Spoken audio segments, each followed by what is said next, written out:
Hey, what's up? Hello, I hope you all are doing well.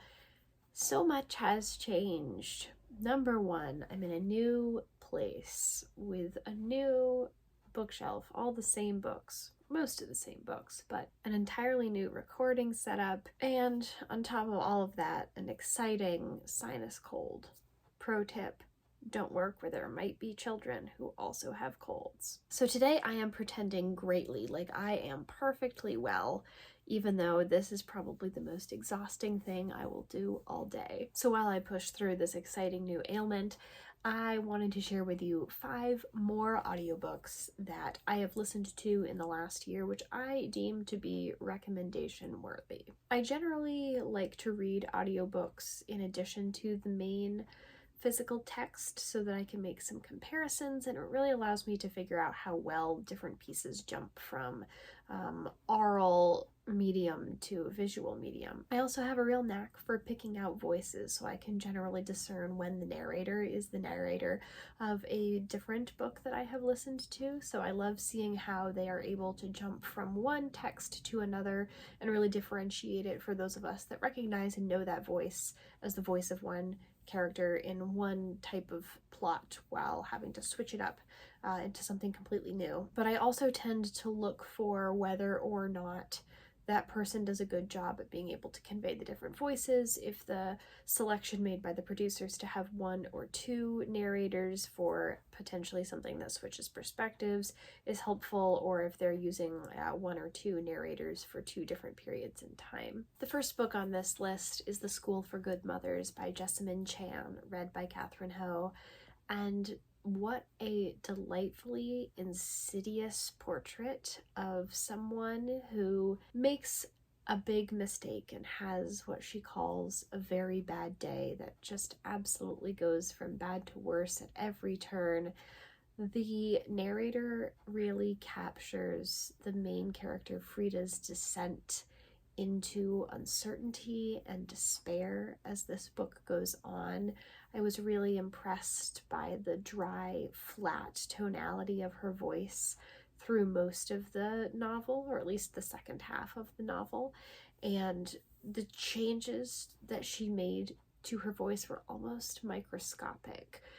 You could tell when she was excited by something but showing restraint. You could tell when she was frustrated, but also still at this just baseline of absolute unhappiness. And I was really impressed by the way she was able to keep herself so level through all of the narration. This is one book that I did not read with the physical text alongside it, so I have nothing really to compare this to in terms of what it would be like having read the print version. But I do think listening to this book lends something to it, because you're able to hear someone portray those depths of sadness and despair, where you might be able to do that making it up for yourself in your head, and surely some folks are better at that than others, but I think listening to someone really go through these emotions and act this story out very much serves the text itself. I'm not really into being made afraid while I'm reading anymore, so this is about as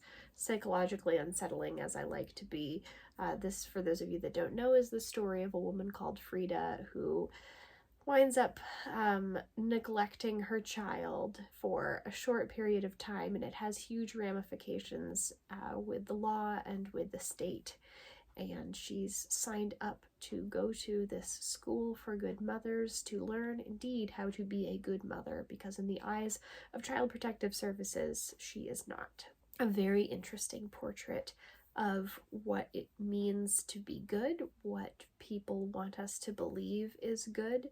And if you are a mother, I would proceed with this book with caution, because it evokes a number of feelings in it for the main character and her comrades, her friends, her folks who are there alongside her, that are highly unpleasant. But it's a really keen portrait of despair. I'm going to keep using that word. Beautifully executed, and of course beautifully narrated. Similarly, a book called Counterfeit by Kristen Chen, also narrated by Catherine Ho, I think I said probably in my end of year wrap up that I was instantly able to recognize her voice when I turned this on to listen to it. Once again, this offers a number of characters too, in fact, who are plotting, what do you know, a counterfeit handbag scheme, and the narrator needs to be able to convey one character who is struggling emotionally, having a really challenging and frustrating time, but needing in the situation that she's in to remain calm and remain professional, and one character who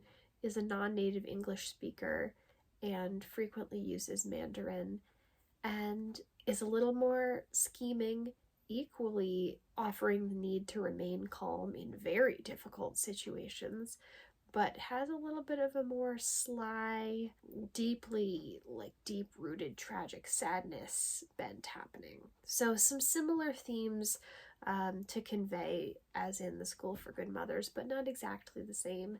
I thought this book, likely if I had read it, and I don't know how the different sections are headed up, but it swaps back and forth between Winnie and Ava's characters throughout the book, and that was helpful for me because they were accented differently vocally, and Catherine Ho did an excellent job with that. But I don't know, unless they were headed up by name in the text itself, I would have been able to make that differentiation quite so smoothly. In my head, the characters likely would have sounded very similar, simply because I am not from that background to be able to give Winnie's character all of the correct attributes that she needs in order to come across as alive and real. So in this instance, I would certainly recommend the audiobook, either in accompaniment or instead of the text. Last November, I listened to The Sentence by Louise Erdrich, also read by the author. I love the opportunity to listen to a book read by the author. Regardless of what some of them might say, I think it offers them the opportunity to read the book to you as they wish you to hear it, and say what you will about authorial intent, but I love hearing how the author wants me to hear the book. Not all the authors are great narrators, but Louise Erdrich does an excellent job.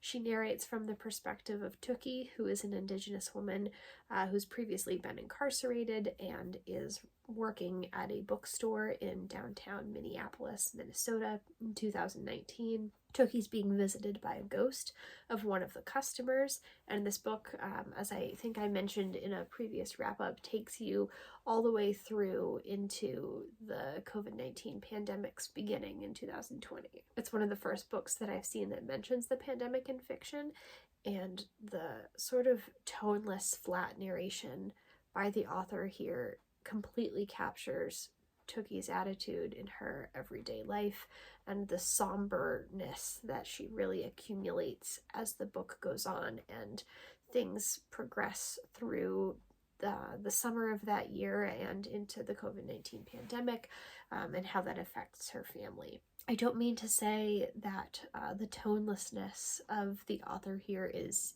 bad. Tookie is very much a strong woman who has been through a lot and has internalized a lot of rage. She's internalized a lot, I think, of PTSD and stressful feelings based on the traumas of her past, and there's a few mentions in the book of how she works very hard to keep those things pressed down, and you can tell from the narration of this book that there is something under the surface, but Louise Erdrich narrates this with a lid tightly shut on most of that through pretty much all of the book, and it's so reflective of the character and the writing. I didn't read this with the text accompaniment, but I think if I had, hopefully that would have come through. You can tell her attitude not only from the words chosen, but from the way that it's presented. I would highly recommend that if you have read this book and you like Louise Erdrich's work, perhaps from other novels of hers, that you give this a try, not only to read more Indigenous fiction, but to hear her read it out to you herself. Similarly, in terms of tone, the book that we read for the Library Book Club in February was Who is Vera Kelly by Rosalie Knecht, and narrated by Elizabeth Rogers. This book is also about a young woman with a traumatic past. She grows up in Maryland, I believe in the 50s or perhaps the late 40s. She unfortunately is the child of parents who are abusive in a variety of ways, and she goes on to become a radio operator with the CIA and is stationed in Buenos Aires during the tumultuous 1960s. I found this book just okay. I had some pretty high expectations going into it after seeing some reviews and reading about it. When I first learned of this series, apparently it's a series, I learned of the third one first, and so I had to, of course, take myself all the way back to the beginning, and we read through the first one. My book group definitely felt that it read as if it were being created for a film. They could easily see it being adapted into a television series or a movie. I don't disagree. I think it would work perhaps even better in that format. This is a book that I read in accompaniment with the physical text. I found the physical text to be a little bit easier to digest. I found it to go a lot faster when I was reading the physical text, but I enjoyed the fact that this narrator also kept that somber, flat tone of a woman who had seen so much and was repressing so much and wasn't really sure what she wanted with her life, and was very much taking it day by day, really keeping the cap on all of those emotions. I thought she did an equal job to Louise Erdrich in that regard, demonstrating what it's like to push all of that down and just live your life with a baseline flatness, I suppose. And lastly is a book that I'm actually still in the middle of but very much enjoying, and that is Remarkably Bright Creatures by Shelby Van Pelt and narrated by Maren Ireland. Maren Ireland is the same narrator, I believe, who read Anxious People by Frederick Backman, and I found that audiobook to be such a delight. I think I recommended it in my first audiobook recommendations video. It is wonderful. She does an amazing job at differentiating between the voices in that book, and she does the same excellent job in differentiating between the characters in Remarkably Bright Creatures. I'm exclusively listening to this on audiobook, and firstly it's because of Tova, who is the older woman who is really the main human character so far in this book, and there is another man named Peter something, and I regret that I've forgotten his name right now, but he plays the octopus who is the other main character in this book. And so when the text trades off between human and octopus, the voices change. Maren Ireland is tasked with not only voicing Tova, but a number of other characters who come in and out of around her life. And so far, I feel she's doing a nice job at differentiating the attitudinal shifts between them.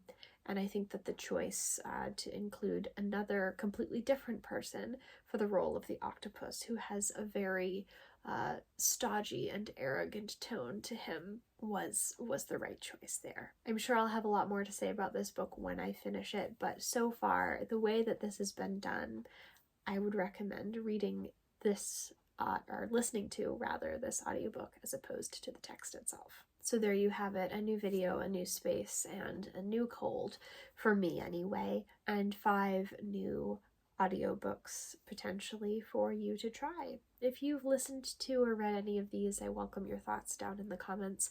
Anything that you might want to know about us is, of course, in the description. Thank you so much for watching. I hope you're having lovely weeks and lovely lives, and we'll see you very soon.